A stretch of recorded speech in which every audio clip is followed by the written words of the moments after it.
మీ journey పాలమూరులో మొదలైంది. మరి మీరు వెనక్కి తిరిగి చూసుకుంటే ఇప్పుడు ఇక్కడి వరకు రావడానికి ఒక ఇన్స్టెంట్ ఏమైనా గుర్తొస్తుందా మీకు? వాట్ యూ థింక్ అసలు బ్యాక్ వెళ్ళినప్పుడు? చిన్న గ్రామం దాన్ని పాలమూరు అంటారు. Ah, Mahbubnagar or Palamur. It's a small town and small village atmosphere. Right from childhood we were 4 children, నలుగురు ఓహ్! పిల్లలు. హుహు. అందరూ మగవాళ్ళమే.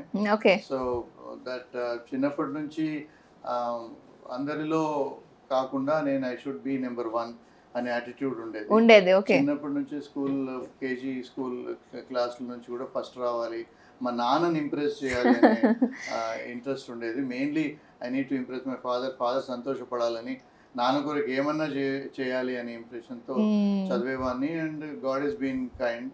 సో మంచి ఎప్పుడు ఫస్ట్ అండ్ ఫస్ట్ వచ్చేవాడిని. అప్పుడు ఆ కాలంలో థర్డ్ క్లాస్లో మా టీచర్, ఈ అబ్బాయి చాలా ఇంటెలిజెంట్ ఉన్నాడు, 4th క్లాస్ కాదు డైరెక్ట్గా 5th క్లాస్లో పెడదామని అప్పుడు డబుల్ ప్రమోషన్ కూడా ఇచ్చారు. Amazing. Okay. So that's the way it was. And then ఆ తర్వాత వీ కమ్ టు మా నాన్నగారు బాగా చదువుతున్నారు, మహబూబ్నగర్ నుంచి హైదరాబాద్కి వెళ్తే బాగుంటుందని నన్ను మా చిన్న తమ్ముడిని ఇద్దరిని హైదరాబాద్ తీసుకొచ్చారు. ఆ కాలంలో నృపతుంగ స్కూల్ అనేది is one of the top most schools in Hyderabad. 7th క్లాస్లో డైరెక్ట్గా ఇక్కడ జాయిన్ అయ్యాము. ఒక విలేజ్ అట్మాస్ఫియర్ నుంచి సిటీ అట్మాస్ఫియర్కి వచ్చినప్పుడు చాలామంది ఆ స్కూల్ రాగానే స్టూడెంట్స్ అందరు ఎగతాళి చేయడము, మా డ్రెస్సింగ్ స్టైలు, మా మాటలు, లాంగ్వేజ్ ఎగతాళి చేశారు. బట్ నేను ఎప్పుడు కానీ భయపడలేదు. సో విత్ ఇన్ 6 months నేను క్లాస్ లీడర్ అయ్యాను. So that's way my life has been and I'm happy to say that. అండ్ ఎప్పుడు కానీ ప్రౌడ్గా నేను పాలమూరు మనిషిని, పాలమూరు బిడ్డనని చెప్తూ ఉంటాను. So no hesitation saying from a village atmosphere కానీ మిడిల్ క్లాస్ ఫ్యామిలీ అని అందరికీ అదే చెప్తాను. ఈవెన్ నా చిల్డ్రన్ కూడా even now I would always say behave like a middle class person. Sir, we also heard మ్యాథమెటిక్స్లో మీరు టాప్ స్కోరర్ అని 100/100. సో అప్పుడు అనుకున్నారా ఇంజనీరింగ్ వైపు కానీ అలా వెళ్ళాలి అని? But what did you thought childhood ఉన్నప్పుడు ఏం అవ్వాలి అనుకున్నారు? నేను I was very good in physics and mathematics.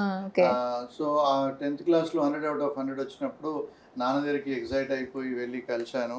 నాన్న హాజ్ యాక్చువల్లీ కాల్డ్, ఊర్లో అందరినీ పిలిచి పార్టీ ఇచ్చారు నాకు 100 out of 100 అని చెప్పి. So then I requested him, dad I want to become an engineer. So I love this mathematics. I felt like a challenge to deal with any kind of a mathematical problems and physics also. Those are the two tough subjects, and I used to enjoy dealing with those subjects. So but my dad said, నాకు నీ గురించి ఆలోచన వేరే ఉంది, I want you to become a doctor. So మా నాన్నగారి దాన్ని మనం తీర్చాలి కదా. You always wanted to impress your father again. So that's the only reason that I moved from engineering thoughts to doctor కావాలని. Luckily, but I ఇప్పుడు అనుకుంటాను, ఇప్పుడు it's a real blessing that I have become a doctor అని.